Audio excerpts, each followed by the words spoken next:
85% হিন্দু ছিল 51 সালে, এখন 65% হিন্দু হয়ে গেছে। মমতা যদি থাকে 41 সালে আমরা সংখ্যালঘু হয়ে যাব। শুভেন্দুবাবু তিনি বললেন 85% হিন্দু ছিল এই পশ্চিমবঙ্গে, এখন সেটা 65% এসছে। যদি মমতা ব্যানার্জি মুখ্যমন্ত্রী থাকে তাহলে পরে এই সংখ্যাটা আরো কমে যাবে এবং মুসলিমরা সংখ্যায় বেড়ে যাবে।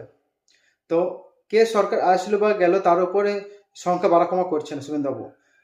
এই হিন্দুর সংখ্যা কমছে শুধুমাত্র আপনাদের মতো লোকের জন্য, কারণ আপনি বিয়ে করেননি। আপনি যদি বিয়ে করতেন আপনার 2-3টে ছেলে হতো, হিন্দু সংখ্যা বাড়তো।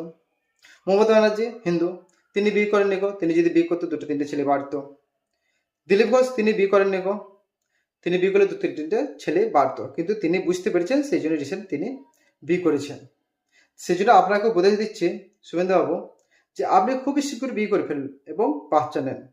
আপনাদের মধ্যে যদি সবাই বিয়ে না করে, বাচ্চা যদি না নেয়, তাহলে এমনিতে আপনারা সংখ্যায় কম হয়ে যাবেন।